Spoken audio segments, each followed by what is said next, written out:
semacam ini kontradiktif di dalam dirinya sendiri. Anak disiplin seharusnya tetap disiplin apapun yang terjadi. Karena kitab suci mengatakan bahwa belajar dari cangcorang, belalang. Belajar dari belalang yang tidak ada yang mengawasi tapi bisa tetap berjalan dengan teratur. Jadi orang disiplin memang nggak perlu pengawas.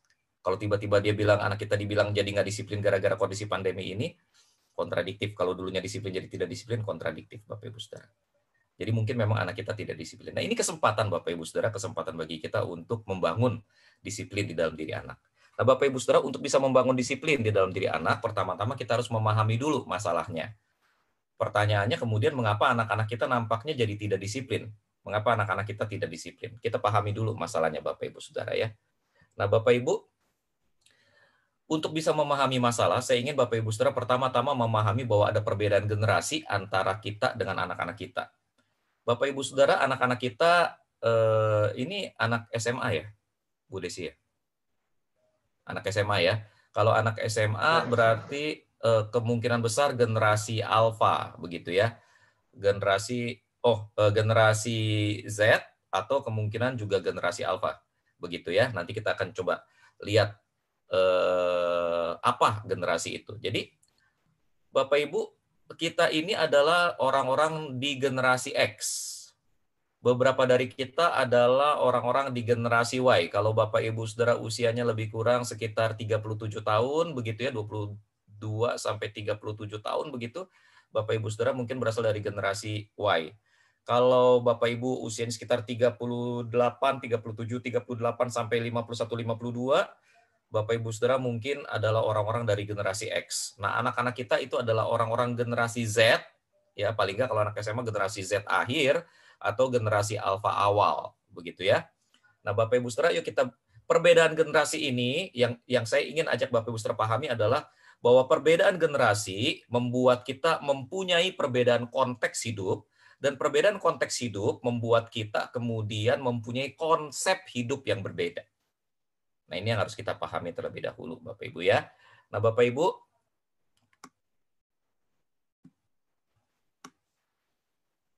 yuk kita lihat dulu yuk perbedaan generasinya kayak apa. Kalau Bapak Ibu lihat di slide, Bapak Ibu, generasi, kita langsung aja misalnya generasi, mulai dari generasi X ya. Generasi X itu adalah generasi yang lahir antara tahun 65 sampai tahun 79. Ya, ada 66 miliar orang yang masuk dalam kategori generasi X. Usianya antara 39 sampai 53 tahun, 25% dari generasi X itu adalah orang dewasa. Mereka mempunyai orang tua kalangan baby boomer begitu ya. Dan banyak orang tuanya yang bercerai begitu Bapak Ibu. Mungkin ini di Amerika, tapi di Asia nggak lazim Bapak Ibu, bukan karena tidak ada perceraian atau tidak mau bercerai, tapi memang dalam konsep orang Asia perceraian adalah sesuatu yang masih ditabukan, begitu ya. Ini adalah generasi yang merasa tidak aman, Bapak Ibu Saudara, karena ini adalah generasi yang generasi transisi, generasi yang dilahirkan dari kalangan baby boomer, begitu. Generasi yang praktis secara konsumtif, begitu ya, generasi yang menghargai perbedaan. Tapi menariknya adalah generasi ini adalah generasi yang belajar, generasi yang mempunyai tanggung jawab besar begitu di dalam kehidupannya. Begitu. Jadi ini adalah generasi-generasi yang mempunyai nilai-nilai baby boomer dan nilai-nilai generasi kemudian. Nah, kita adalah generasi yang menggunakan web secara ekstensif, Bapak Ibu Saudara.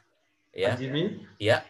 Maaf, Pak, boleh dibesarkan nggak Pak di slideshow? Soalnya agak kekecilan. Mungkin saya takutnya kalau dibesarin jadi macet, Pak. Ini pengalaman begitu nih. Coba saya besarin dulu ya. Saya besarin dulu atau gimana? Saya takutnya jadi macet karena pengalaman macet terus nih. Atau saya bacain aja deh. Ini generasi yang ini nih, kelihatan nggak? Yang saya tunjuk. Di layar saya kecil sih, Pak. Kecil tapi banget masih ya? Kelihatan, ya. Oke, saya bacain aja deh Bapak Ibu supaya jadi nanti jangan macet begitu ya. Baik. Jadi gini Bapak Ibu, kita ini orang generasi X. Orang generasi X ini adalah orang generasi yang ada di transisi. Transisi antara telepon rumah dengan telepon genggam. kita adalah generasi yang pertama kali menikmati telepon genggam versi HT. Atau versi HT Bapak Ibu ya. Itu telepon genggam kita yang gede, yang kalau buat nyampak anjing mati, kalau bata kurang satu kita taruh, kita semen. Nah, kita adalah generasi yang masih ngalamin mesin ketik, kotak-katik, kotak-katik, kotak-katik, kotak-katik. Tapi di saat yang bersamaan kita juga mengalami komputer layar cembung. Ya, yang pakai tempat penyimpanan datanya yang gede begitu Bapak Ibu. Kita ini adalah generasi yang mulai belajar untuk menikmati teknologi, begitu ya. Nah, teknologi mulai masuk dalam kehidupan kita. Teknologi ini kemudian diteruskan ke generasi Y, generasi milenial. Jadi Bapak Ibu, generasi anak Bapak Ibu yang generasi Z dan generasi Alpha itu bukan kategori generasi milenial. Generasi Y itulah yang disebut dengan generasi milenial. Generasi yang lahir tahun 80-an, generasi yang lahir sampai tahun 94. Itu generasi milenial. Jadi usianya sekarang 24 sampai 38. Pak Bayu ya? Iya, Pak. Saya 35, Pak. Berarti Pak Bayu lah generasi milenial begitu ya. Makanya tuh masih awet muda aja. Guru pujian bangsa nih Pak Bayu nih. Jadi Bapak Ibu Saudara, ini usianya nih usia-usia yang generasi milenial ini nih, ya. Secara etnis mulai ngelihat perbedaan begitu ya, mulai ada perbedaan. Tapi mereka tech savvy Bapak Ibu Saudara, artinya orang-orang yang sangat katam teknologi ya. Orang-orang yang multitasking.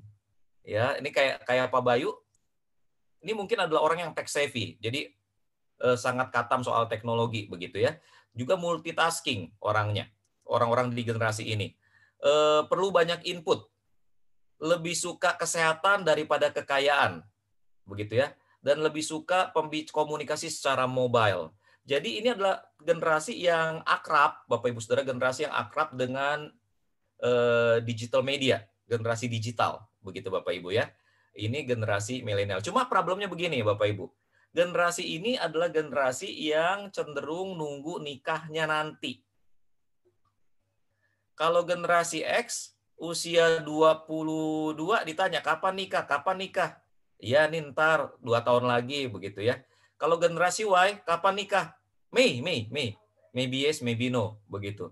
Jadi ini generasi yang nunggu panjang gitu ya. Nunggu bener-bener siap baru mau nikah. Nah, itu sebabnya generasi ini punya anak di usia mereka yang udah sangat matang. Anaknya masih kecil. Gitu ya. Nah, mestinya sih orang generasi X itu anak-anaknya di generasi Z. Generasi Y anak-anaknya di generasi Alpha. Biasanya kebanyakan begitu ya. Oke. Nah, ini generasi Z. Generasi berikutnya adalah generasi yang lahir antara tahun 95 sampai tahun 2010, Bapak Ibu. Ini mungkin anak-anak Bapak Ibu ada di usia-usia ini begitu ya. Mereka orang-orang yang terstruktur secara jadwal mestinya begitu ya. Mereka adalah orang-orang yang overmanage. Mereka adalah orang-orang yang cepat mengambil kesimpulan dari info yang sedikit, Bapak Ibu Saudara. Sama seperti bapaknya, sama seperti generasi sebelumnya, mereka juga adalah generasi yang multitasking, generasi yang tech savvy, generasi yang sangat katam teknologi. Cuma yang menarik gini Bapak Ibu, karena mereka adalah generasi yang tech savvy, generasi yang turunan dari generasi Y yang mobile communicator, begitu Bapak Ibu Saudara, maka ini adalah generasi yang sangat terbuka dengan dunia pada umumnya. Mereka adalah generasi yang omnicultural, generasi yang terbuka secara umum pada budaya. Mereka adalah generasi I generation, ya, I generation. Jadi ini satu generasi yang katam dengan teknologi terapan pada pribadi, begitu Bapak Ibu Saudara. Lalu kemudian setelah itu baru generasi Alpha, generasi yang lahir antara tahun 2010 sampai generasi yang lahir sampai tahun 2025 nanti nih Bapak Ibu Saudara, ya. Mereka adalah betul-betul generasi digital. Mereka adalah generasi yang lahir dengan handphone di tangan, Bapak Ibu Saudara. Sekali lagi, kalau dua generasi sebelumnya adalah generasi yang tech savvy, generasi yang katam teknologi, maka mereka juga adalah generasi yang katam teknologi. Mereka adalah generasi yang senang belanja online, Bapak Ibu Saudara. Mereka juga adalah generasi yang senang belajar online, belanja online, begitu Bapak Ibu. Mereka adalah generasi yang nggak terlalu diopeni orang tua sebetulnya. Ini yang saya khawatirkan, Bapak Ibu. Karena Bapak Ibu Saudara, waktu saya besarkan anak saya, yang nomor 1, nggak ada handphone. Anak saya nomor 2 lahir dengan handphone di tangan. Jadi kadang-kadang nyuruh makan, kagak pakai teriak, kasih handphone. Itu anak baru makan. Jadi Bapak Ibu Saudara, ini generasi alfa. Nah, generasi alfa adalah generasi yang nanti akan sangat teredukasi, Bapak Ibu Saudara. Mempunyai informasi yang sangat banyak. Ini generasi alfa, Bapak Ibu Saudara. Nah, ciri-ciri generasi alfa yang mungkin masih relevan, ciri-ciri generasi alfa yang mungkin masih relevan dan punya kaitan dengan generasi Z adalah generasi alfa adalah generasi yang berjiwa entrepreneur. Ya, mereka itu karena gini, karena mereka mempunyai informasi yang sangat banyak, wawasan mereka terbuka sangat luas, tidak ada batasan,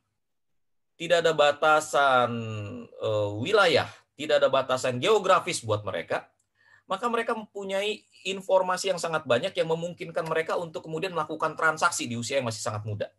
Usia 10 tahun biasanya udah pada dagang. Saya pernah memimpin acara seminar leadership di sebuah sekolah ya di daerah Kosambi, Bapak Ibu. Dan saya terkejut, itu seminar anak SMP kelas 1 sampai kelas 2 ya. Saya terkejut ketika ternyata beberapa dari mereka itu ada yang dagang online, jualan squeezy. Bapak Ibu tahu squeezy? Ya, itu mainan yang empuk-empuk, kalau dinyot-nyot gitu, dinyek-nyek gitu kayaknya, wah, enak tuh squeezy begitu ya.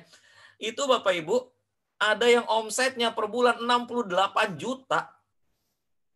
SMP kelas 2 omset 68 juta.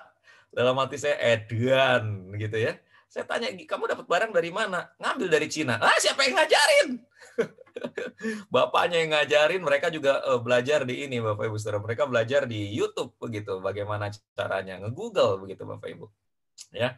Jadi banyak dari generasi alfa, generasi Z, generasi alfa yang kemudian akan menjadi entrepreneur. Nah, mereka sangat menguasai teknologi dan tidak mengenal dunia tanpa social networking sebetulnya, Bapak Ibu. Memang Kopitiam banyak berdiri sebelum pandemi ini, Bapak Ibu ya. Tapi Bapak Ibu perhatiin deh, bedanya generasinya saya dan generasinya Pak Bayu ke Kopitiam, ada penampakan ya Bapak Ibu ya. Sini nak. Jadi mau ikut terkenal ya.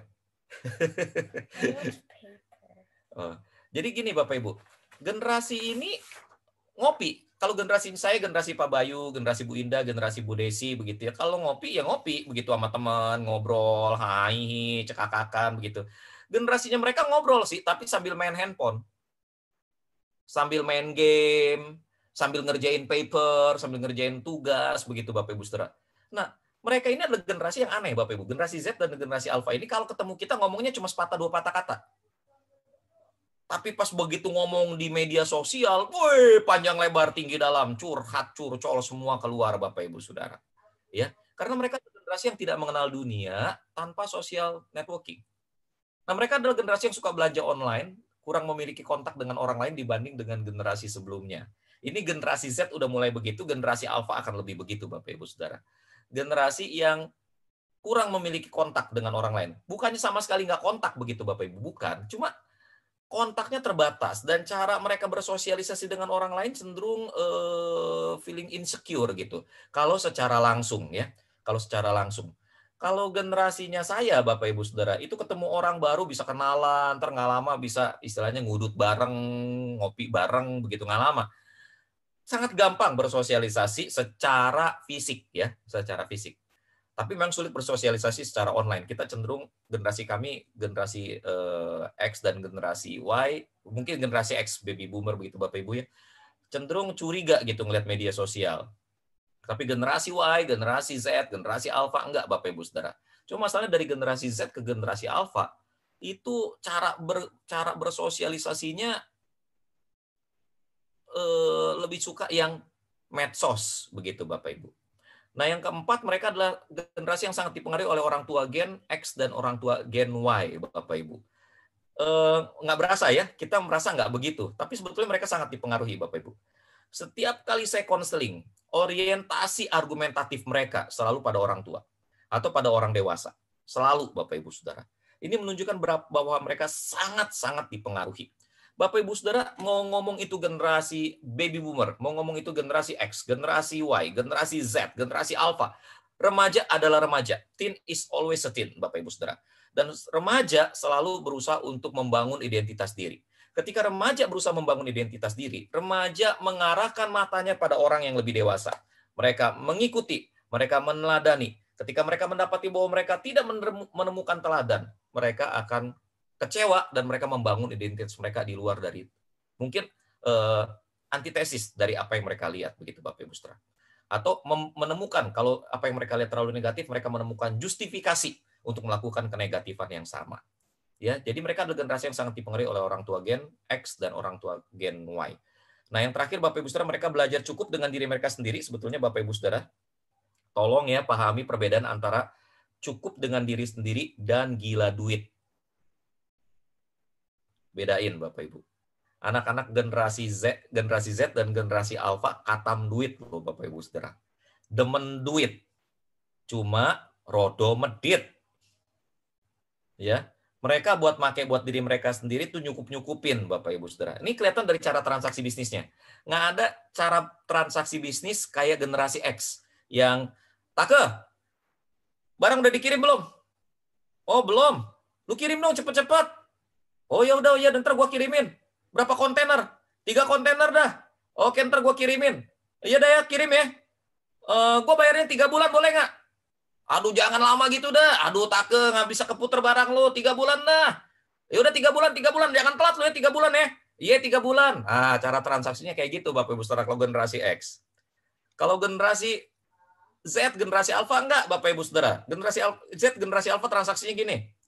Bos, kirim barang bos. Wih, start dulu. Belum ada surat perjanjian. Belum ada tekan kontrak. Tekan kontrak dulu dong, bro. Oke, kapan? Mau ketemu di mana? Oke, di kantor atau di Starbucks? Starbucks aja dah, lebih santai dah. Ayo, ketemu, tekan kontrak. Terus udah gitu bayarnya gimana? Boleh cicil? Apaan lu cicil? Cash and carry. Bayar dulu, baru barang dikirim. Nah, cara transaksinya begitu tuh generasi Z, generasi Alpha, Bapak Ibu Saudara. Ya, berbeda sekali begitu Bapak Ibu. Mereka lebih terdidik, ya. Mereka slow but sure umumnya, tapi mereka cenderung menantikan tantangan yang lebih besar. Nah, Bapak Ibu, ketika kita memahami generasi ini, Bapak Ibu Saudara, kita akan melihat bahwa sebetulnya mungkin generasi ini bukan generasi yang tidak disiplin. Mungkin. Karena generasi ini adalah generasi yang suka tantangan sebetulnya. Kalau mereka kelihatan tidak disiplin, tidak antusias, pertanyaannya why? Kenapa mereka menunjukkan ciri-ciri yang sangat berbeda dari ciri-ciri mereka seharusnya? Ada apa?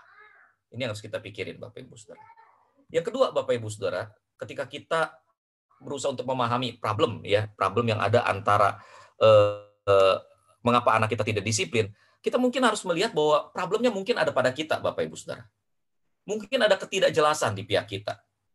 Mungkin kita harus bertanya, yang kita maksud dengan disiplin apa sih ini? Ini yang saya mau kemarin saya minta sama Miss Desi, tolong orang tua bawa kertas ya. Bawa kertas, tulis. Coba deh Bapak Ibu tulis deh di kertas. Bedain ya, papa sama mama nih, kalau berdua nih, papa tulis disiplin itu apa, mama tulis disiplin itu apa. Coba deh, tulis dulu. Udah belum? Disiplin itu apa sih? Terus udah gitu, Bapak Ibu pernah nggak? Sebetulnya yang Bapak Ibu mau tuh apa sih sebetulnya? Kayak misalnya gini nih Bapak Ibu ya. Lu jangan bangun siang-siang lo. Dasar lu, nggak ada kerjaan emang lu. Bentar lagi sekolah bangun siang-siang. Jangan bangun siang-siang. Oke. Atau, lu jangan males. Ntar males lu nggak naik kelas. Atau, lu jangan makan dagingnya doang. Sayurnya juga lu makan dong.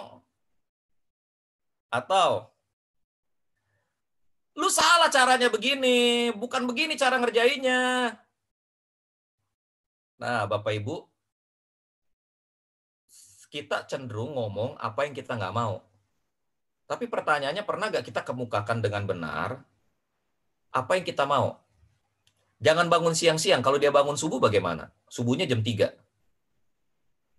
Itu gimana? Kan dia nggak bangun siang.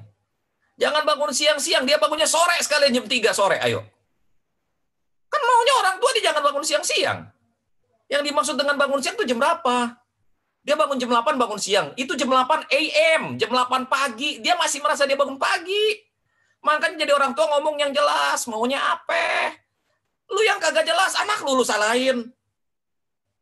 Gitu loh. Nah, sekolah mulai jam 7, bangun jam 6. Titik. Nggak usah pakai ngomong jangan bangun siang-siang. Jam 6 bangun. Begitu. Jangan nggak bangun. Jam 6 bangun. Begitu. Nah, jadi Bapak Ibu terus kemukakan dengan benar. Kemukakan dengan benar. Kadang-kadang ya Bapak Ibu ya, ketika kita, eh, ketika kita rasa kita ingin encourage, kita ingin memotivasi anak kita, kalimat yang keluar dari mulut kita tuh ngejatoin. Kalimat yang keluar dari mulut kita ngejatoin. Maksud kita tuh, ayo dong semangat, seperti anak-anak lain. Tapi kita ngomongnya gini, lu payah amat sih, lu kok nggak kayak sepupu lu? Sepupu lu tuh pinter tuh, bisa ranking 1 terus. Lu apa? Hah? Lu belajar malas begini gimana bisa? Lu belajar tuh dari sepupu lu. Pengennya memotivasi, tapi caranya ngejatoin. You are not as good as her. You are not as good as him. Lu jelek. Itu bahasa yang dia dengar, Bapak Ibu Saudara. Jadi Bapak Ibu Saudara kadang-kadang ya, ini yang membuat anak ilfeel. Nggak mau tuh anak dengerin kita lagi, Bapak Ibu Saudara. Firman Tuhan katakan begini, jangan membangkitkan amarah anakmu. Tapi di saat yang bersamaan firman Tuhan katakan, kalau kau mengasihi anakmu, jangan jauhkan rotan dari dia. Jadi Bapak Ibu Saudara, yang dimaksud dengan jangan membangkitkan amarah anakmu itu bukannya jangan mukul dia. Pukul dia ketika dia harus dipukul. Tapi jangan bangkitkan amarahnya ketika kita pukul dia atau ketika kita tegur dia. Nah, yang membangkitkan amarah anak itu, Bapak Ibu Saudara, very simple. Kita ngejatoin dia punya mental, kita ngancurin dia punya identitas. Ketika itu terjadi, Bapak Ibu Saudara, dia nggak mau lagi engage, terikat dengan segala sesuatu yang punya koneksi dengan itu. Yang punya koneksi dengan sakitnya dia. Termasuk di dalamnya, belajar, online. Nggak mau, kalau bisa pura-pura budak, pura-pura bego, pura-pura nggak lihat. Kenapa? Lu jatuhin dia punya mental. Nah gitu loh problemnya Bapak Ibu. Ya, jadi Bapak Ibu Saudara, kadang-kadang problemnya bukan pada anak, problemnya pada kita. Nah sekarang pertanyaannya Bapak Ibu Saudara, bagaimana cara kita bisa menanamkan disiplin pada anak? Saya ajak Bapak Ibu Saudara untuk menemukan 5 langkah pasti tanamkan disiplin pada anak. Bapak Ibu Saudara, bagaimana cara kita menanamkan disiplin pada anak? Yang pertama Bapak Ibu Saudara, temukan dan canangkan tujuan. Ini penting Bapak Ibu Saudara, ini penting. Kenapa? Karena Bapak Ibu Saudara sangat sulit untuk menanamkan disiplin dalam diri anak ketika anak itu tidak punya tujuan dalam hidupnya. Bapak Ibu, saya mengcoach banyak anak pengusaha, Bapak Ibu Saudara.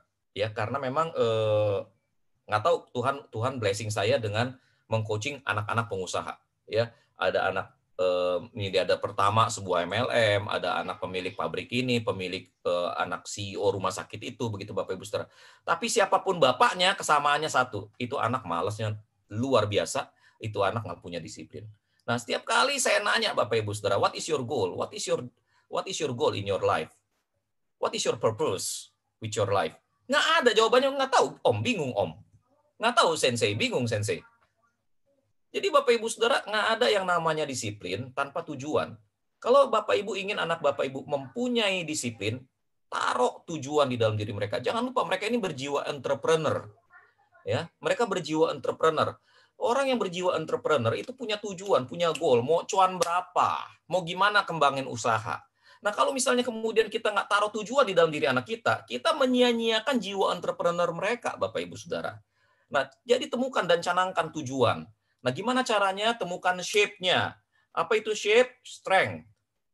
Atau kekuatan kelebihan mereka. Heart atau passion. Attitude atau core values-nya mereka. Bapak Ibu Saudara, ini penting. Karena bisnis nggak bisa lepas dari core values. Nggak bisa lepas dari attitude. Temukan personality types-nya. Pelajari experience yang mereka alami. Bagaimana mereka memaknai itu. Gabungkan informasi ini jadi satu. Bapak Ibu Saudara akan melihat benang merah apa yang harus mereka kejar dalam hidup mereka. Lalu definisikan tujuan itu. Bicarakan langkah-langkah pencapaiannya, Bapak Ibu Saudara. Udah ada tujuan, bicarakan langkah-langkah pencapaiannya. Nah, Bapak Ibu Saudara, ajari mereka bisnis dengan cara apa? Terapkan the power of kepepet, Bapak Ibu Saudara. Jangan beri mereka uang jajan, jangan beri mereka apapun, kecuali kebutuhan pokok. Titik. Tapi bagian ini, it's up to you. Because let me tell you this. Sometimes, my friends, too much love will kill. Bapak Ibu, saya punya 2 orang, banyak murid begitu ya, tapi ada 2 murid yang sangat signifikan buat saya.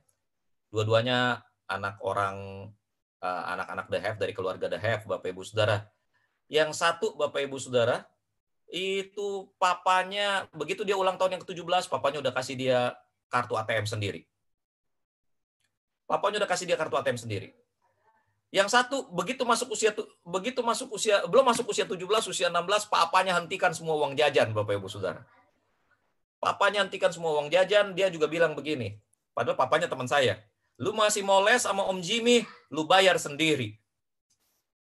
Lu masih mau les sama Om Jimmy, lu bayar sendiri, nggak ada uang jajan. Saya suka tanya dia, weh nak, kenapa uang les lu kagak datang? Aduh Om, uangnya nggak ada Om, katanya. Belum ada uangnya. Kok bisa nggak ada, minta bapak lu? Nggak ada Om, bayar sendiri Om. Nah Bapak Ibu Saudara, saya tanya sama teman saya, lu kagak kasih uang jajan sama anak lu? Kagak, katanya. Kagak. Ada sih gua kasih, misalnya sebulan, gua kasih berapa, dia harus nyukup-nyukupin lah. Dia mau perlu apa ya, dia pikir lah gimana caranya, katanya.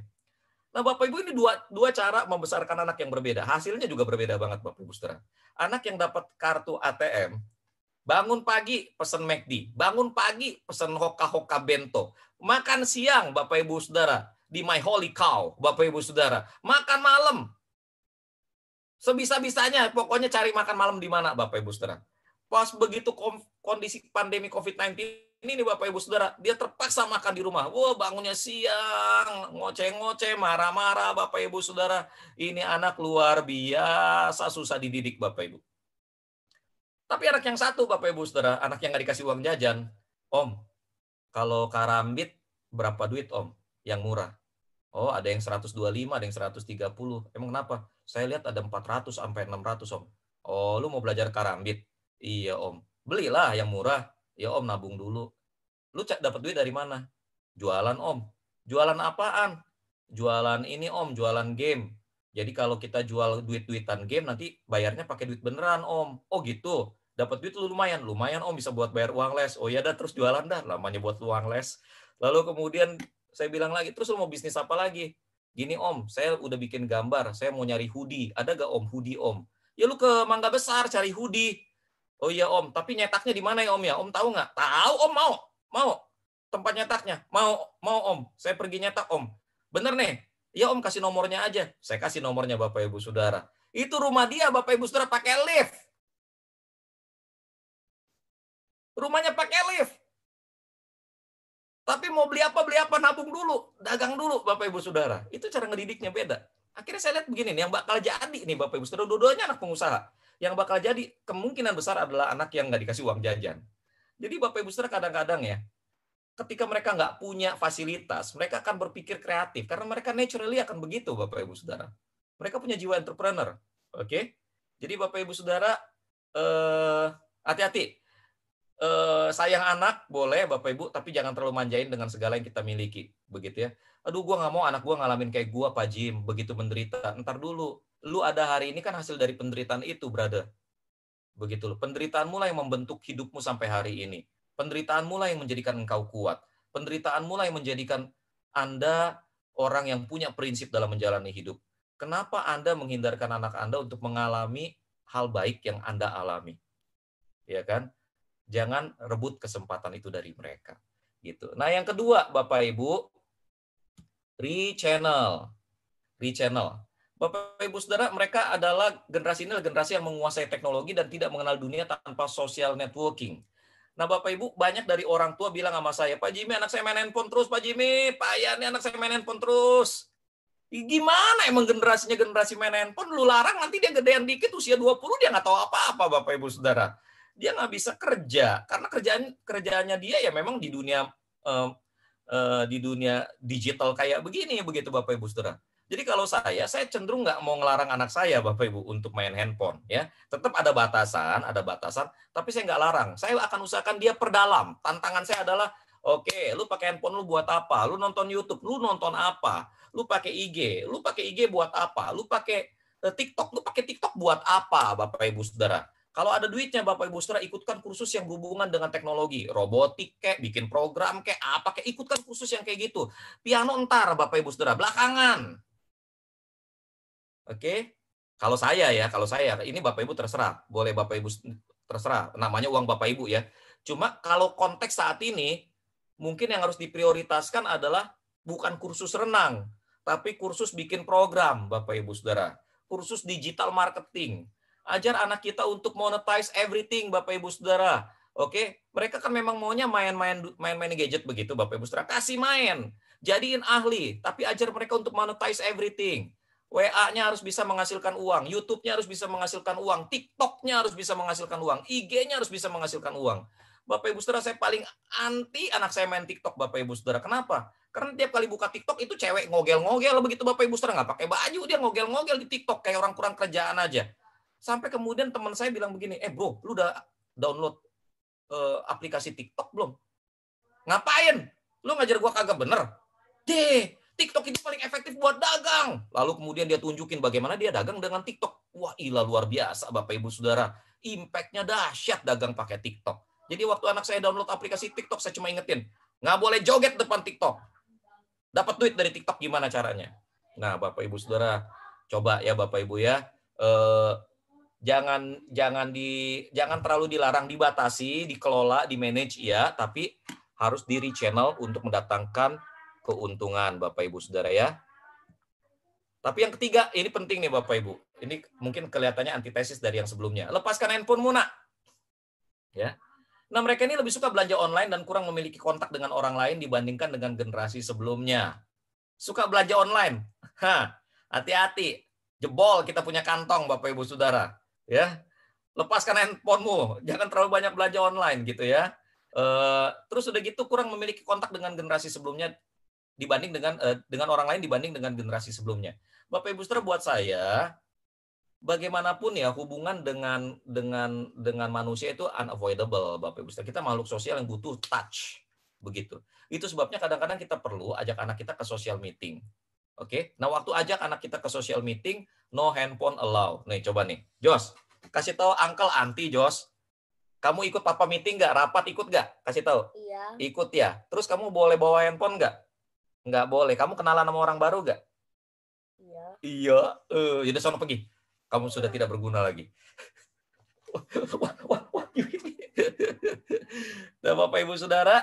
Jadi Bapak Ibu Saudara, jangan, maksudnya bawa mereka gitu, bersosialisasi dengan orang lain, bersosialisasi dengan teman kita. Ajak mereka untuk melihat bagaimana caranya punya personal touch dengan orang lain gitu ya. Nah, mungkin Bapak Ibu Saudara akan bilang begini, aduh mana bisa, begitu handphonenya diambil ngamuk dia orang. Aduh, Bapak Ibu, lu mak bapaknya, dia orang anaknya, masa terbalik dia orang yang ngatur kita. Jangan beri dirimu alasan untuk membenarkan mereka. Kita yang ngasih alasan.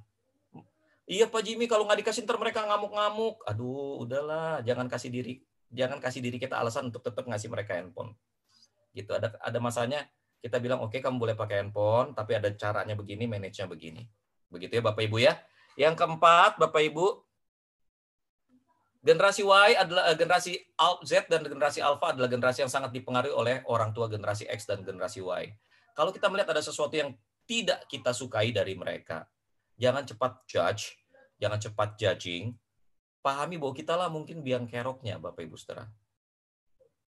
Kita mungkin biang keroknya, mungkin orang tua biang keroknya. Anak saya punya kebiasaan menunda. Saya nggak nyalain mereka karena saya orang yang punya kebiasaan menunda. Gitu Bapak Ibu Saudara. Jadi saya ngelihat anak-anak saya cuma cerminan dari kekurangan kami, saya dan istri saya. Itu sebabnya saya begitu bisa cukup sabar sama mereka karena buat saya memarahi mereka adalah memarahi diri saya sendiri, Bapak Ibu Saudara. Nah, kalau saya memahami bahwa mereka adalah cerminan dari diri saya, maka Bapak Ibu Saudara sebetulnya sejatinya untuk mengubah mereka yang perlu saya lakukan adalah mengubah diri saya dulu. Saya tidak lagi menunda, Bapak Ibu Saudara. Apa yang bisa saya kerjakan hari ini, saya kerjakan hari ini. Bahkan saya bekerja lebih keras daripada banyak orang pada umumnya. Saya bisa terjaga jam 3 subuh, nggak tidur sampai pagi, memikirkan pekerjaan saya, memikirkan bisnis yang sedang saya geluti sekarang, Bapak Ibu Saudara. Sampai anak saya sendiri bisa bilang, Papa nggak capek. Pagi bangun-bangun, saat teduh, bisa teduh langsung kerja, makan, lalu setelah makan, kerja lagi. Mau tidur, masih hubungi orang ini itu. Saya bilang, enggak. Papa sedang bangun sesuatu buat kamu. Jadi Bapak Ibu Saudara, segala sesuatu yang kita kendaki supaya orang perbuat pada kita, perbuatlah demikian juga buat mereka. Kalau kita mau mereka bangun pagi, tunjukin kita bangun pagi. Kalau kita mau mereka baca Alkitab, tunjukin bahwa kita baca Alkitab. Kalau kita mau mereka berhenti pegang handphone, jangan sering pegang handphone depan mereka. Pertanyaannya selalu, apakah kita menghidupi dan menuntut standar nilai yang jelas dan yang kita sendiri hidupi? Kalau kita nuntut dari mereka sesuatu yang kita nggak bisa hidupi, Bapak Ibu Saudara, percayalah mereka tidak akan bisa memberikan itu pada kita. Gitu ya. Yang terakhir, Bapak Ibu Saudara, big life comes from bigger person. Mereka adalah generasi yang belajar cukup dengan diri sendiri, lebih terdidik dan menantikan tantangan besar. Bapak Ibu Saudara, mereka cukup dengan diri mereka sendiri. Ajari mereka berbagi, Bapak Ibu Saudara. Ajari mereka peduli pada orang lain. Ajari mereka melakukan kegiatan-kegiatan sosial, Bapak Ibu Saudara. Ajari mereka bahwa mereka tidak bisa hidup seorang diri. Bapak Ibu Saudara, saya tunjukkan di depan anak saya, memang firman Tuhan katakan apa yang dilakukan oleh tangan kanan, tangan kiri nggak usah tahu. Betul, Bapak Ibu Saudara. Tapi saya tunjukin sama anak saya. Ketika ada orang yang kesusahan keluarin motor dari tempat parkiran, saya turun dari motor saya keluarin motor itu dari tempat parkiran. Ketika saya ngeliat ada pengemis di pinggir jalan, saya udah lewatin itu pengemis, saya balik lagi, Bapak Ibu Saudara, saya kasih uang secukupnya begitu, Bapak Ibu Saudara. Anak saya sampai bilang, "Papa orang yang baik ya, Pak." "Oh enggak, Nak, kita harus lakukan ini karena ini sesama manusia lakukan begini." Saya ajari mereka untuk berbagi. Untuk bisa berbagi, orang harus peka pada lingkungan di sekelilingnya. Dan ini adalah syarat utama orang membangun bisnis, Bapak Ibu Saudara. Kalau kita mau tahu jual apa, peka lihat situasi. Pahami penderitaan orang lain. Kita tahu kita bisa dagang apa. Dengan mengajar anak berbagi, kita mengajar anak peduli pada situasi di sekeliling. Karakter selalu lebih penting daripada nilai akademis, Bapak Ibu Saudara. Buat saya sekolah itu bukan masalah nilai, tapi masalah tanggung jawab. Banyak orang tua terbalik, Bapak Ibu Saudara. Banyak orang tua paksa anaknya sekolah, paksa anaknya belajar, supaya dapat ranking, supaya bisa naik kelas. Salah. Kalau cuma naik kelas doang, beli aja kursinya. Pindahin aja dia ke ruang kelas yang lain. Anak itu, kita di sekolah itu transaksi jual beli ilmu, Bapak Ibu Saudara. Yang kita bayar itu ilmu. Kalau anak kita datang ke sekolah cuma buat lulus doang, beli aja ijazahnya. Jangan, Bapak Ibu Saudara. Pastiin itu anak belajar baik-baik. Dia dapat ilmu dari gurunya, dia dapat ilmu dari Pak Bayu, dapat ilmu dari Bu Desi, dapat ilmu gitu loh. Pengalamannya didapatkan, insight-nya didapatkan, perspektifnya didapatkan. Jadi anak kita tuh kayak ajari mereka menghargai guru, ajari mereka menghargai sekolah sebagai tempat belajar, bukan tempat apa ya, bukan tempat untuk mengejar reputasi. Sekolah seringkali mengajar anak untuk jadi anak yang ambisius di dalam skala nilai, Bapak Ibu Saudara. Buat saya, gimana ya? Firman Tuhan mengajar kita untuk mempunyai hikmat. Mempunyai hikmat, mengejar hikmat dengan segala cara. Hikmat, Bapak Ibu Saudara. Itu yang penting. Nah, kalau anak-anak melihat sekolah cuma sebagai tempat batu loncatan untuk bisa naik ke fase berikutnya, saya takut mereka miss dengan apa yang penting dari sekolah, yaitu ilmu, Bapak Ibu Saudara. Nah, buat saya, belajar itu masalah karakter. Bagaimana menghargai orang, menghargai sumber keilmuan, itu juga adalah masalah karakter. Bagaimana menyelesaikan tugas, itu juga masalah karakter. Jadi Bapak Ibu Saudara, setiap kali saya marah anak saya ketika mereka melakukan satu kelalaian, saya selalu scold them pada karakternya, bukan pada kekurangannya. Karena buat saya, Bapak Ibu Saudara, sekolah bisa berhenti, selesai sekolah, Bapak Ibu Saudara, mereka kelak akan kemudian menjadi akan terlibat dengan bisnis di dunia luar dan karakter mereka yang menentukan. Salah seorang orang tua murid saya kemudian bilang begini, "Pak Jimmy, tolong dong anak saya dididik supaya mereka tergerak untuk terlibat dalam bisnis MLM saya." Saya bilang, "Bu, MLM cuma salah satu cara berdagang. Ada banyak cara lain untuk bisa menjadi konglomerat. Ada banyak cara lain untuk bisa menjadi pengusaha besar. Nggak harus lewat MLM. Nggak mau, Pak, pokoknya harus MLM, terusin usaha saya." Ya terserah Ibu, saya coba ngomong sama anak Ibu. Nah, Bapak Ibu Saudara, kemudian saya ngobrol sama anaknya, saya coba buka perspektifnya begitu, Bapak Ibu Saudara.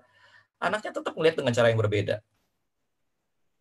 Lalu kemudian saya bilang begini sama anaknya, "Nak, dagang secara konvensional, dagang secara digital, dagang melalui MLM, itu cuma salah satu cara berdagang.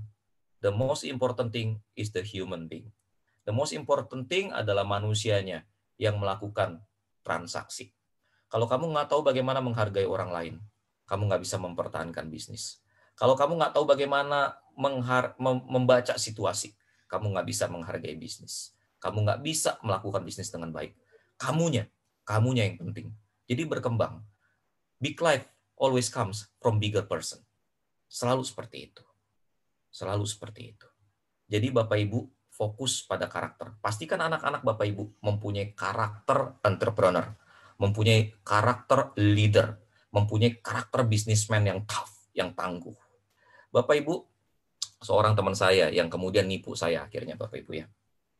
Jadi, tapi saya tetap belajar dari dia Bapak Ibu. Dia bilang begini, Jim, anak gue ya, itu gue tanya, lu mau kerja sama orang atau mau terusin usaha papi? Lalu kemudian anaknya bilang, kenapa emang Pih? Kalau lu mau kerja sama orang, lu kuliah yang bagus, papi biayain kuliah lu.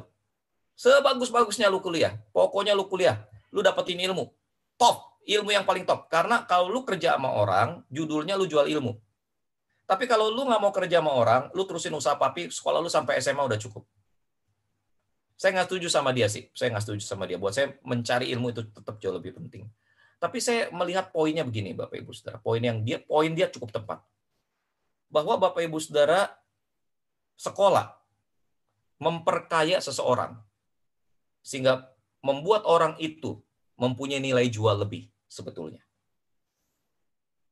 Kalau anak kita mau kerja sama orang, pastikan bahwa dia mendapatkan edukasi yang baik dan menyelesaikan pendidikannya dengan baik. Tapi kalau dia harus meneruskan bisnis kita, pastikan dia juga teredukasi dengan baik. Kita didik dia di pabrik kita juga dengan baik, sehingga kemudian ketika dia mewarisi bisnis kita, dia mempunyai perspektif yang jauh lebih kaya daripada kita. Itu sih Bapak Ibu. Oke, ini 5 yang kisi-kisi untuk bisa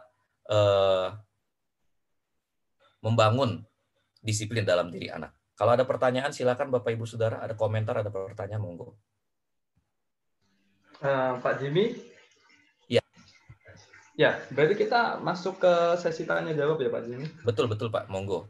Ya, Bapak Ibu,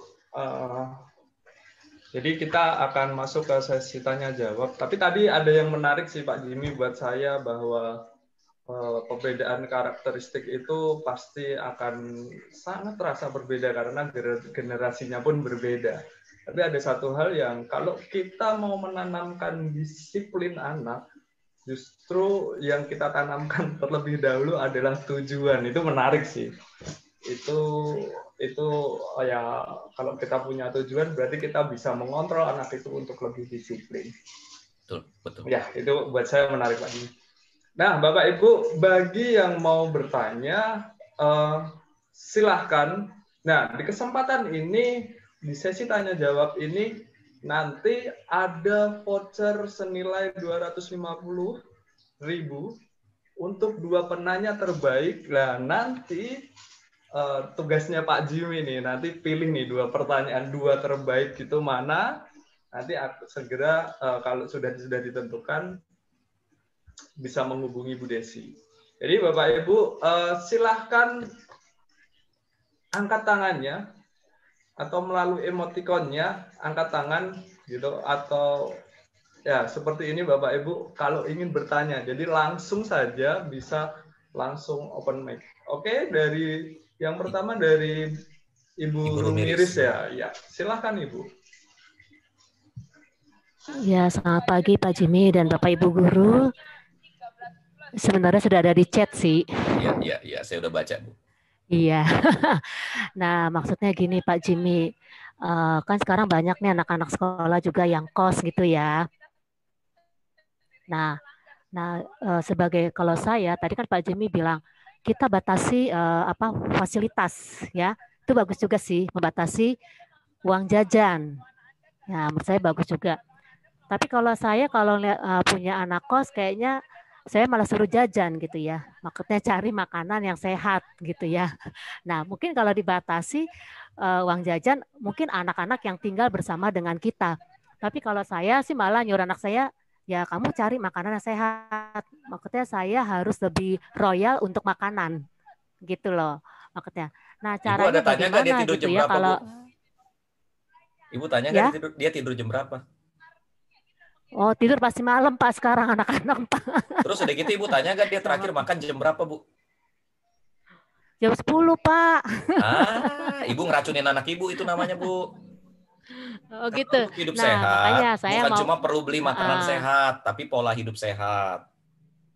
nah, itu dia. Makanya sekarang pertanyaan saya bagaimana nih cara saya untuk menghadapi kan saya kekhawatiran saya dong itu ya. Itu Iya, iya. kekhawatiran saya. Nah, sekarang bagaimana caranya ya berarti kan pola saya yang dirubah ya. Iya, itu Bu kuncinya gitu loh.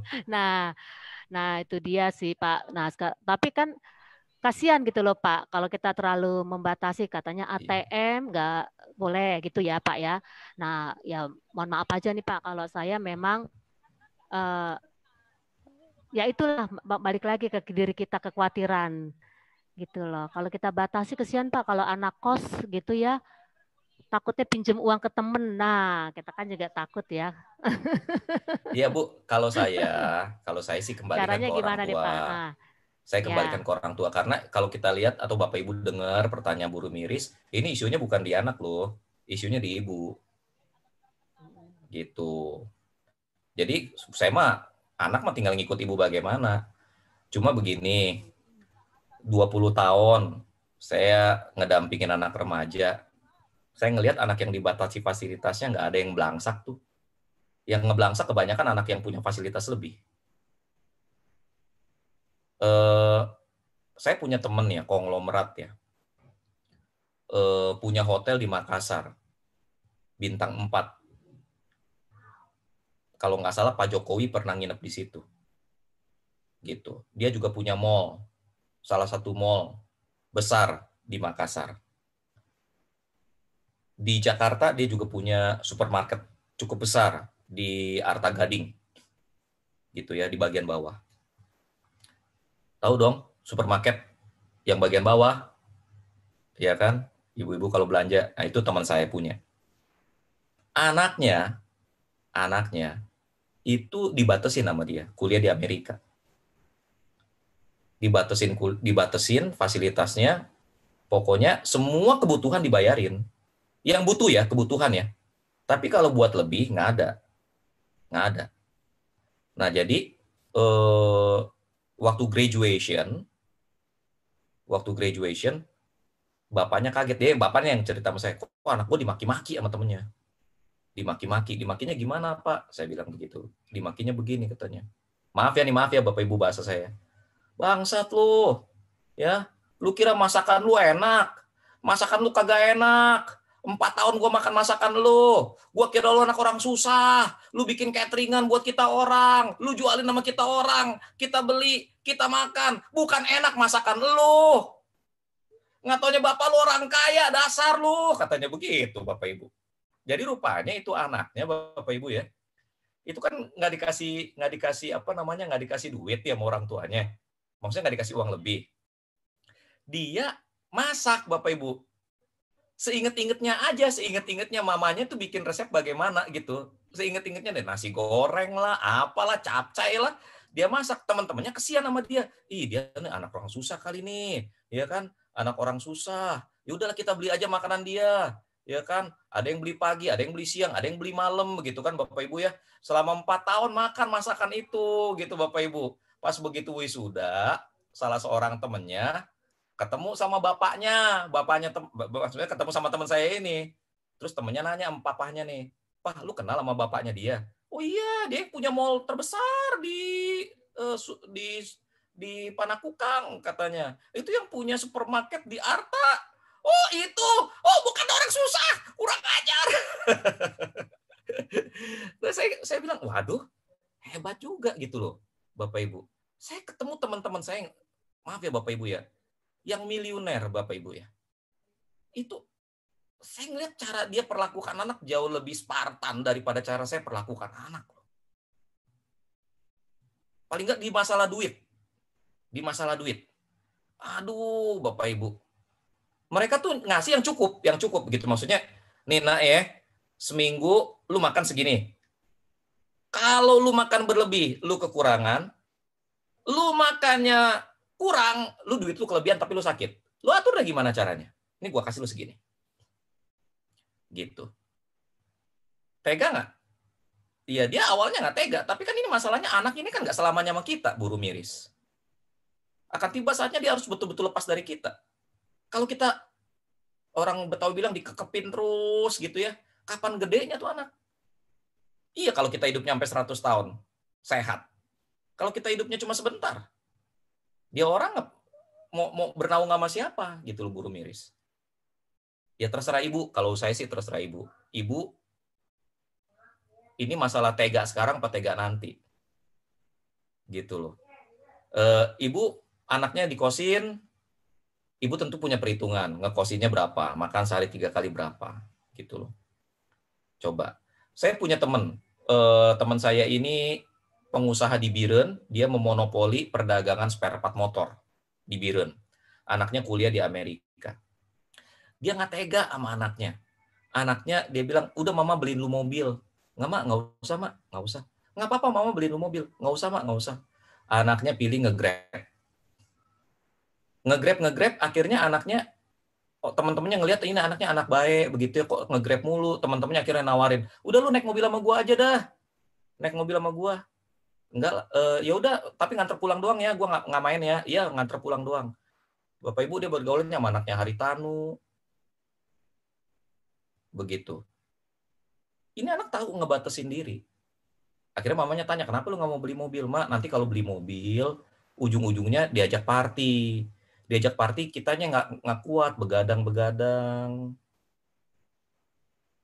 Terus beli minuman ini, beli makanan itu, berlibur ke negara ini, berlibur ke negara itu. Enggak, saya nggak sanggup kalau begitu. Kita uangnya nggak ada. Mendingan saya kumpulin buat modal bisnis. Lulus anaknya sekarang. Pulang ke Biren. Saya punya teman, bukan punya teman, punya klien. Anaknya gay. Saya tanya sama bapaknya. Bapak udah tahu anak bapak gay. What will you do? Apa yang akan bapak lakukan? Saya akan usir dia dari rumah, Pak Jimmy. Oh, bapak akan usir dia dari rumah ya? Iya, saya akan usir dia dari rumah.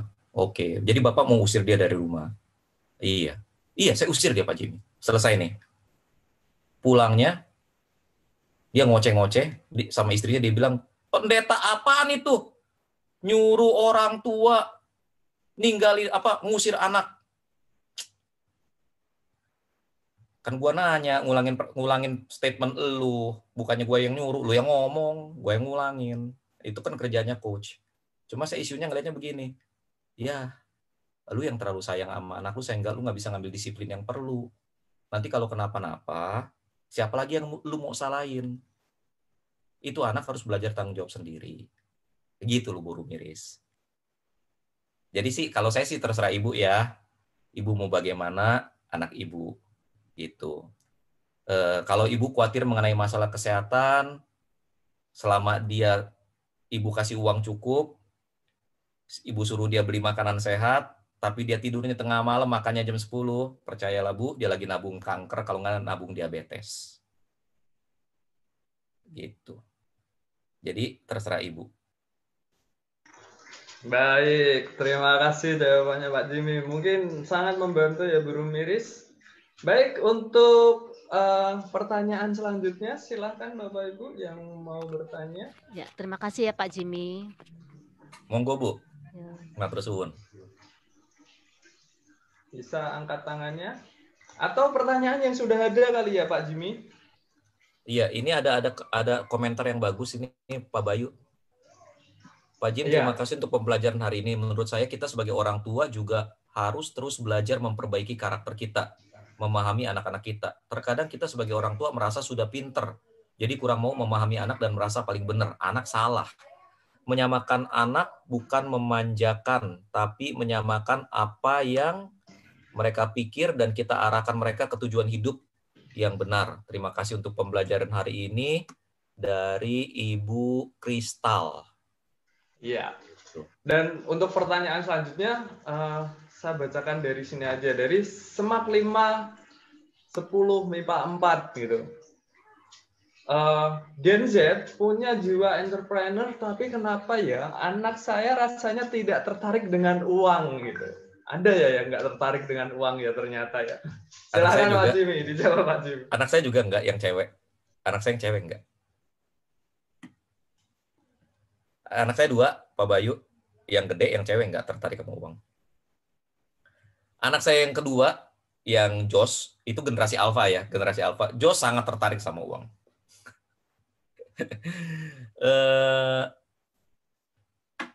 Joan lebih ke arah saya. Joan dan saya sama-sama tidak tertarik uang. Gitu loh. Penampakanlah gitu. Ya. Jadi Joan dan saya sama-sama tidak tertarik uang, tapi Jos sangat tertarik soal uang gitu. Belakangan sih gini. Ibu Semak 5 10A4. Ini belakangan sih saya tetap ajarin Joan ngerti apa itu uang. Jadi dia nggak tertarik uang nggak apa-apa. Tapi dia harus ngerti uang itu apa. Harus ngerti. Contoh gini ya. Teman-teman saya, rohaniwan. Beriman banget. Imannya godenya luar biasa. Kalau sakit Tuhan yang tolong. Ada kebutuhan Tuhan sediakan. Tapi begitu tiap kali ngomong asuransi, setengah mati diajak ngomongnya. Enggak lah, nanti Tuhan sediakan. Oh iya. Oh enggak lah, nanti Tuhan sediakan. Nah giliran sakit, Tuhan kan kagak kirim malaikat Jibril langsung dari langit. Sembuh. Kan kagak begitu ujung ceritanya. Ujung ceritanya tetap ada majelis, urunan duit, kirim ke rumah sakit. Kan begitu. Kadang-kadang banyak orang karena satu dan lain hal sangat ignorance mengenai money, mengenai uang. Ini yang membahayakan. Jadi kalau saya didik anak saya untuk ngerti uang itu apa. Kenapa perlu uang? Seberapa jauh kekuatan uang dan apa keterbatasan uang? Bagaimana cara mendapatkan uang dengan baik dan bagaimana menyimpan uang dengan baik? Bagaimana mengelola uang dengan baik? Bagaimana menggunakan uang untuk kebaikan orang lain? Bagaimana menggunakan uang untuk kebaikan diri sendiri? Uang, saya selalu ingatkan anak-anak saya, uang tidak lebih daripada alat, sama seperti sebuah pisau. Pisau di tangan tukang buah jadi rujak. Pisau di tangan tukang todong jadi alat kejahatan. Uang seperti itu. Uang tidak membuat orang jadi jahat. Orang jahat punya uang jadi kelihatan jahat. Uang hanya menunjukkan siapa orang yang pegang. Karena uang cuma alat. Jadi saya ajar anak saya untuk ngerti uang. Saya nggak ngerti kenapa anak ibu atau anak bapak tidak tertarik sama uang. But it's okay kalau dia tidak tertarik soal uang. Yang penting dia mengerti uang itu apa. Gitu. Baik. Ya, untuk mungkin bisa menambah informasi ya kenapa tidak tertarik dengan uang, mungkin bisa digali untuk yang lain, mungkin tertarik dengan sesuatu hal yang lain mungkin. Baik, pertanyaan selanjutnya Pak Jimmy. Ada lagi? Kalau apa beda cita-cita, visi dan misi hidup dan tujuan hidup? Apakah suatu keharusan yang buat anak atau ortu ya? Bagaimana filosofi hidup ngalir aja seperti air? Pak Tony, gini Pak Tony.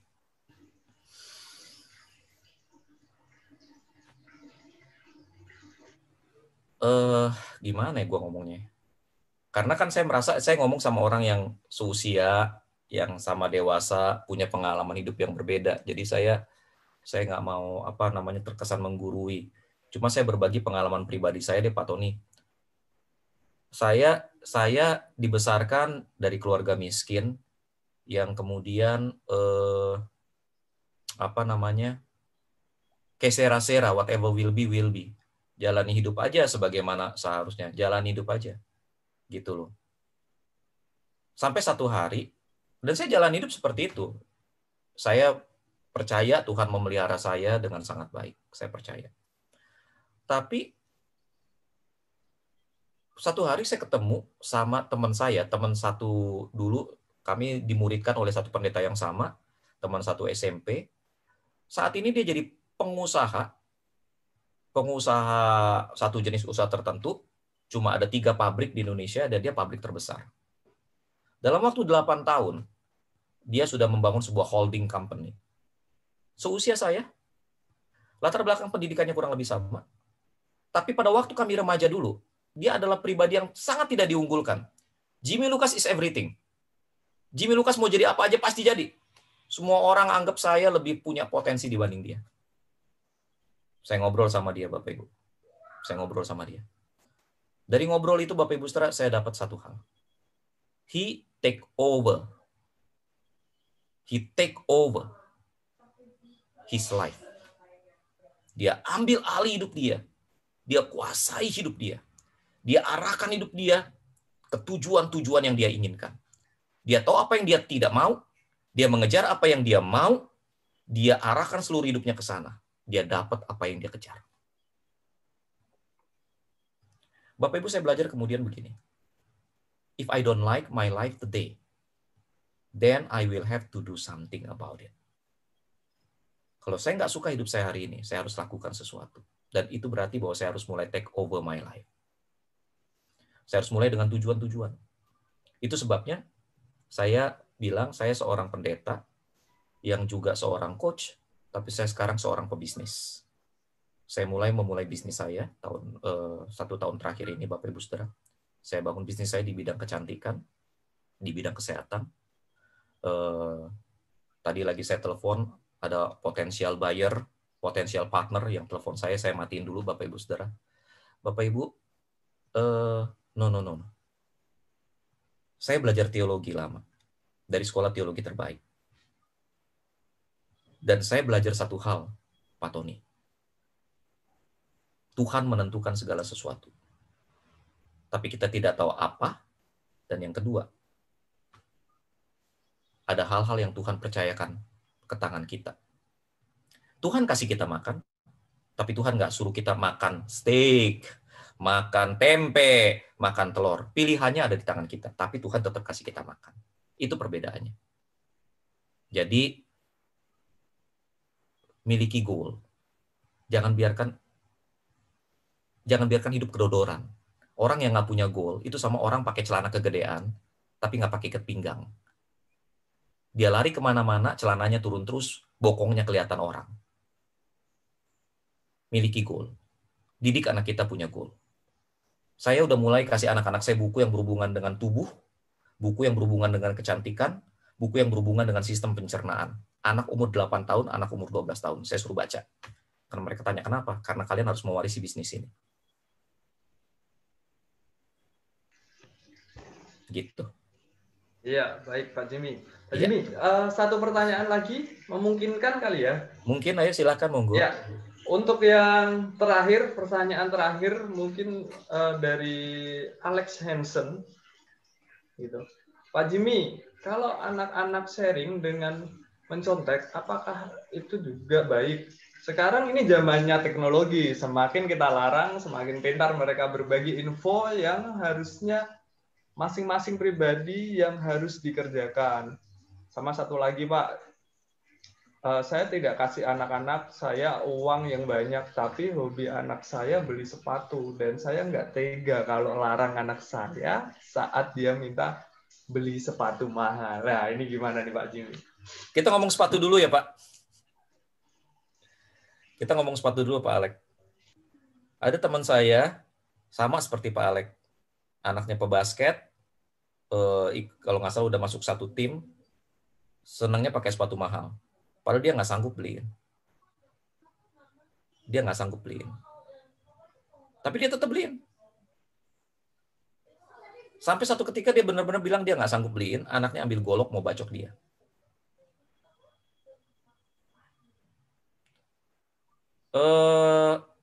Pak, kita boleh nggak tega? Kita orang tua selalu nggak tega ketika kita nggak bisa memberi anak apa yang anak inginkan. Tapi kalau kita terus memberi anak kita apa yang mereka mau, tanpa ada konsekuensi untuk itu, dunia akan tega sama anak kita. Dunia akan tega. Saya suka cerita ini. Saya pernah cerita ini di Semak 5 kalau saya nggak salah. Cerita Tegel, Bu Indah. Cerita Tegel. Saya berkunjung ke kantor teman saya. Begitu saya mau masuk, di depan ada seorang engkok-engkok, usia sekitar 40 tahun lebih, Bapak Ibu. Dia berdiri di samping motornya, bersihin muka dia dengan selampe, dan kita bisa lihat itu Bapak Ibu Saudara ya, asap knalpot tuh nempel di muka dia. Begitu kita papas lewat begitu Bapak Ibu, kita bisa cium bau knalpot dari badan dia, Bapak Ibu. Dia senyum melihat saya karena mungkin dia tahu saya teman bosnya. Saya naik ke atas ke kantor karena bagian bawah produksi. Saya naik ke atas ke kantor, Bapak Ibu Saudara, saya ketemu sama teman saya bilang, "Pak Jim, lu lewatin orang itu?" "Iya." "Lu kenal dia?" "Enggak, gua baru lihat." "Pak Jim, gua kasih tahu ya. Lu tahu Tegel?" "Tegel tahu, Tegel." "Tahu." Nah, itu anaknya yang memonopoli Tegel dulu di Jakarta. Memonopoli Tegel di Jakarta. Ceritanya Bapak Ibu, si bos ini punya anak 3 orang, 2 perempuan, 1 laki-laki. 2 perempuan itu kalau keluarga Tionghoa itu dianggap beban katanya. Jadi bapaknya bilang, "Lu jangan ngarep warisan dari gua. Lu gua sekolahin sampai selesai.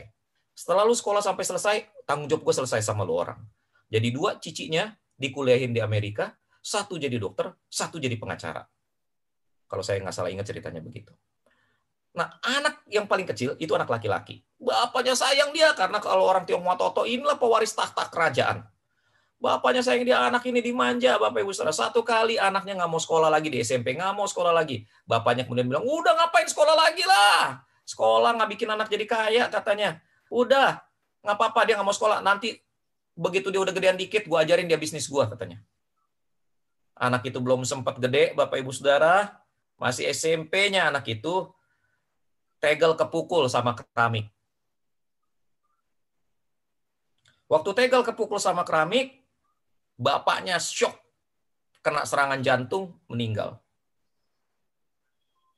Konon kata teman saya, itu penagih utang datang, meja di depan mata dibawa keluar sama penagih utang.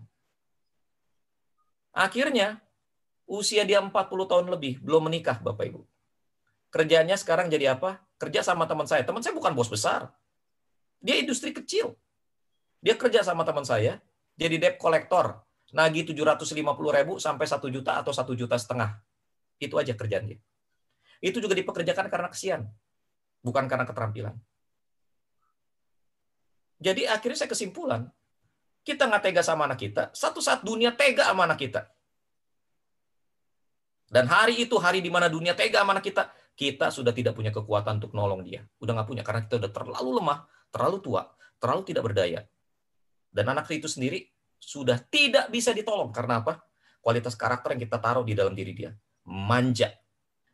Instan. Take it for granted. Itu karakter begitu tertanam dalam diri dia. Susah buat kita untuk cabut. Jadi ini sepatu nih. Ya Pak ya. Nah kalau mengenai nyontek. Gimana ya saya ngomongnya? Gini deh. Kita ajarin aja kejujuran. Kita ajarin dia kejujuran. Anak kenapa nyontek? Karena dia nggak pede. Dia nggak yakin dengan kemampuan dia. Kenapa dia nggak yakin dengan kemampuan dia? Karena dia terlalu banyak buang waktu main handphone. Main game ini, main game itu, dia nggak belajar. Sehingga ilmunya nggak ada, otaknya kosong. Otak kosong, orang nggak punya kemampuan, dipepet keadaan. Wah, menghalalkan segala cara. Jangan dia, kita juga begitu mungkin. Be careful Bapak Ibu. Kita lagi tanam apa sama anak kita? Kalau Bapak Ibu nggak mau anak itu nyontek, pastiin dia belajar. Kalau dia nyontek, dia nggak belajar, dia nyontek, terus dia naik kelas, dia belajar satu hal Bapak Ibu. Bahwa ada easy way, but not honest way, to win everything. Oh, dia belajar itu seumur hidup dia. Begitu dia gede, dia korupsi. Kenapa? It is easy way, It is easy way to be rich. Kita ajar dia begitu. Nggak mau ajar dia begitu? Jangan ribut waktu dia nyontek. Ribut kenapa dia nggak belajar. Paksa dia belajar.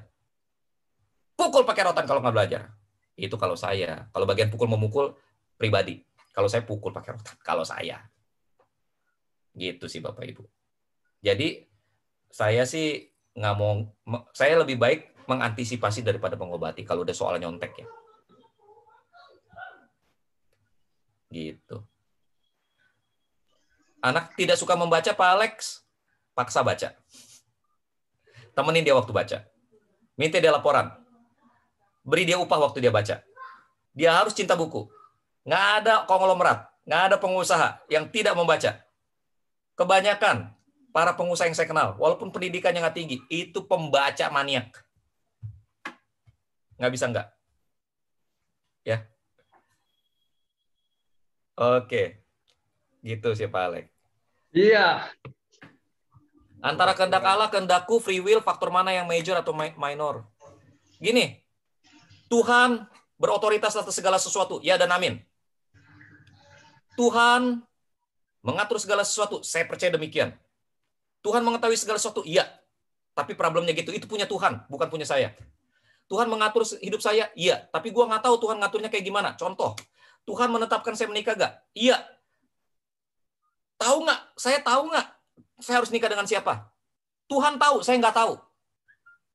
Tuhan tahu saya akan nikah dengan siapa, tapi saya nggak tahu. Dan Tuhan nggak kasih tahu. Jadi apa yang saya lakukan? Saya bertanggung jawab dengan pilihan saya. Saya yang memilih.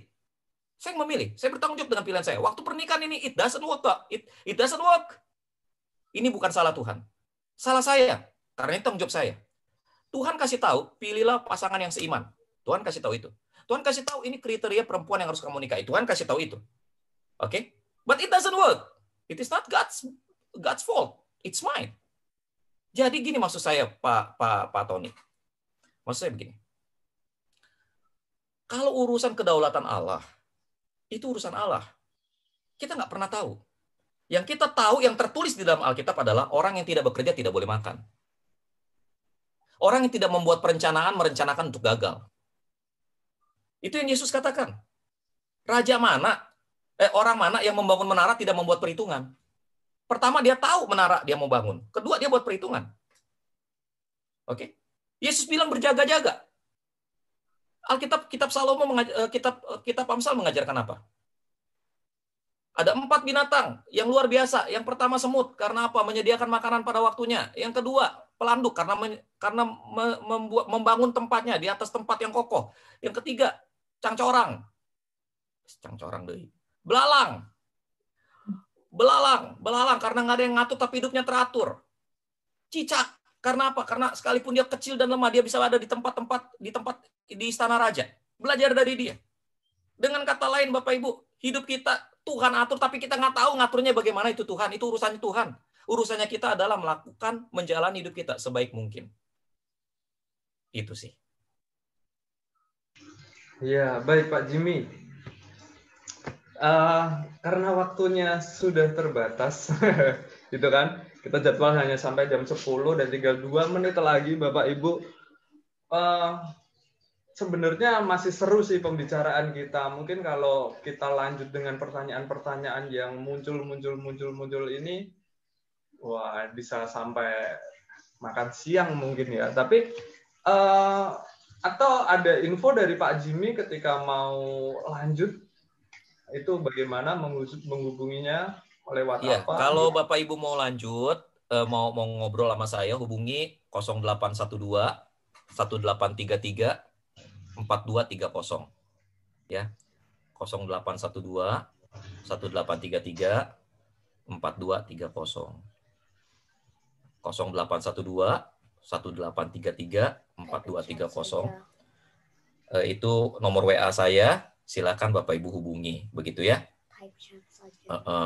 Atau Bapak Ibu bisa ke IG saya, Siemuse ya, XIEMUKSE, Pendeta Siemuse. Atau Bapak Ibu bisa ngelihat akun IG resmi kami, Sosei Dojo, SOSEI Dojo. akun IG resminya Sosei Dojo gitu ya. Jadi silakan menghubungi di sana Bapak Ibu. Saya akan senang sekali menjawab pertanyaan Bapak Ibu. Nah, untuk hadiah ada 2 saya mau kasih. Yang pertama saya mau kasih ke Ibu Rumiris. Bu Rumirisnya kaget. Ya, selamat Bu Rumiris. Saya kasih ke Bu Rumiris. Ibu kasih ke anak Ibu. Bilang sama anak Ibu, ini buat lu 3 bulan. Lu gimana bertahan hidup coba? Atau bilang sama anak Ibu, nih 250.000 dari Pak Jimin nih ya. Dari sekolah nih, 250.000. Lu jadiin ini gopeceng. Dalam waktu 3 bulan. Gimana caranya? Lu jadiin gopeceng. Oke? Enak aja terima duit. Kan begitu. Ya. Yang kedua, saya mau kasih ke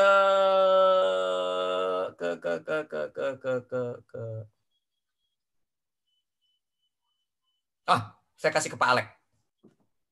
Saya kasih ke Pak Alek. Pak Alek kasih ke anak Bapak. Bilang, sepatu lu berapa duit? Gotiao. Nih, Papa kasih nope goceng. Lu gimana caranya dari nope goceng ini bisa jadi sepatu gotiao? Lu kagak bisa balikin. Nah, ini buat Bu Rumiris dan buat Pak Alex nih. Lu kagak bisa jadiin itu duit lipat kali ganda dalam waktu 2 bulan lu balikin ke Pama. Nope goceng jadi gope. Kena bunga. Bunga bank 3%, 50%. Nggak mau jadiin bunga, Bapak Ibu. Oke, gitu aja ya Bapak Ibu. Yang nggak kebagian nanti ngundang saya lagi, ntar kebagian. Ya, baik. Terima kasih Pak Jimmy. Untuk yang tadi disebutkan Pak Jimmy, bisa menghubungi Bu Desi untuk berkaitan dengan voucher yang sudah dijanjikan. Oke, kita sekali lagi beri plus untuk Coach Jimmy. Plusnya Bapak Ibu, tepuk tangannya. Boleh dengan stiker yang ada di Zoom masing-masing. Iya. Ya, kita sudah masuk ke sesi terakhir, Bapak Ibu, di penutupan. Jadi sebenarnya ini Bapak Ibu ada sedikit yang ingin saya sampaikan. Kan biasanya kalau MC kan di awal perkenalan gitu kan. Nah, karena saya bawa satu tim Bapak Ibu, saya bawa satu tim. Di sini adalah tim BK yang menjadi panitianya. Mungkin Bapak Ibu juga nanti atau sebagian mungkin sudah kenal ya dengan siapa saya, siapa Bu Desi, siapa Bu Indah gitu. Dan siapa Pak Buan dan ada Bu Tere juga gitu kan. Nah, saya perkenalkan lagi di sini yang mungkin baru bergabung di pertengahan tadi. Di sini ada Pak Buan selaku Kepala Sekolah Semak 5 Penabur. Terus ada Bu Tere selaku selaku Wakil Humas Semak 5. Dan ada saya sendiri, saya guru BK yang mengampu kelas 12. Ada Bu Desi gitu yang mengampu kelas 11 dan ada Bu Indah yang mengampu kelas 10.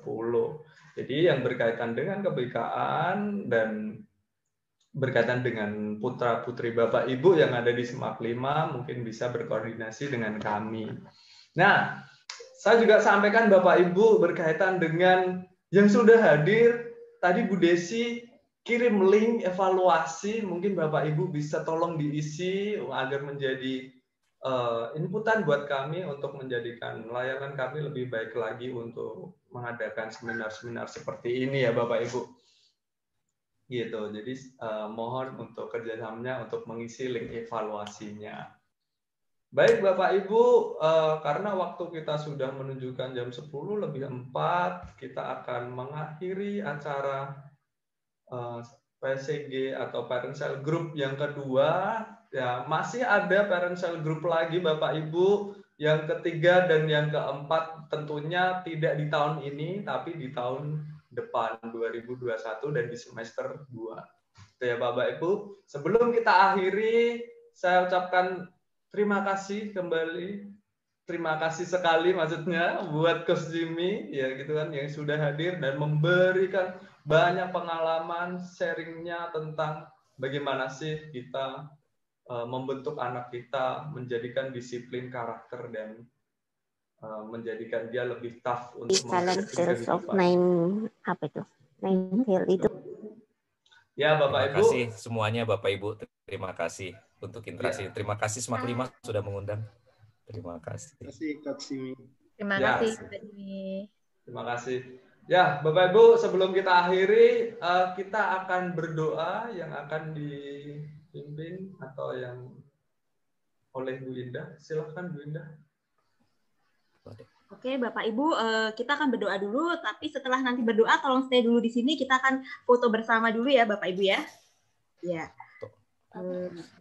Mari saya pimpin dalam doa. Terima kasih atas berkat yang kau berikan, Bapak. Dengan begitu pagi ini kami mendapatkan informasi untuk masa depan anak kami dalam mendisiplinkan anak kami. Bapak berkatilah setiap kami di sini agar setiap hal baik yang kami dapatkan hari ini bisa mengembangkan kemampuan kami sebagai orang tua dalam mendampingi anak kami. Berikan berkat juga untuk anak-anak kami, Bapak, agar mereka bisa lebih menggali potensi mereka, memantapkan lagi keinginan mereka, dan lebih mendisiplinkan diri dalam jalan hidup ini. Doa ini kami iringkan bersama kemuliaan-Mu yang besar dalam nama Yesus kami mengucapkan syukur. Amin. Amin. Ya Bapak Ibu, karena sudah berakhirnya di sesi ini, salam sehat, salam semangat buat Bapak Ibu dan sekeluarga sekalian. Selamat melanjutkan aktivitas selanjutnya. Tuhan Yesus memberkati. Sampai ketemu lagi di Bareng Group berikutnya. Kita mau foto dulu Pak Bayu. Oh iya, saya lupa. Bisa open cam untuk Bisa foto open cam. sebentar? Aduh, senang ini melihat Bapak Ibu, ada Ibu Mulyani Slamet. Berdua fotonya, senang sekali melihatnya. Bisa open cam mungkin dulu. Bapak Ibu, Bapak kita Ibu, foto sebentar untuk open cam. Iya, ada orang tua dari Selena juga, Ibu Fong. Oke, mulai ya Bapak Ibu, senyum untuk Pepsodent. yang lain kita foto dulu bersama. Sudah, Bapak Ibu, terima kasih. Atau sekali lagi Bu Indah, biar ada persiapannya gitu. Kita hitung dulu. Kita ulangin ya Bapak Ibu ya. Bapak, jangan di belakang aja Bapak. Ini udah Ibu Mulyani. 1, 2, 3. Ya. Iya. Baik, terima kasih Bapak Ibu. Sampai ketemu lagi di Bareng Group berikutnya, tentunya di semester 2. Ibu Rumiris, dibaca mises dari saya ya Bu Rumiris. Terima kasih. Terima kasih Bapak Ibu. Terima kasih. Terima kasih Pak Jimmy. Terima kasih Pak Jimmy. Terima kasih Bapak Ibu. Itu tuh link evaluasi dibuka permissionnya mungkin. Udah kok, saya udah buka. Oh iya. Harusnya bisa ya. Terima kasih Ibu Mulyani. Terima kasih Bapak Ibu semuanya. Semuanya Bapak Ibu. Terima kasih Pak Tony, Bu Susian, Bu Sri, Bu Yelina, Bu Yance, Mama Felicia, Bapak Alex, terima kasih. Bapak Tony.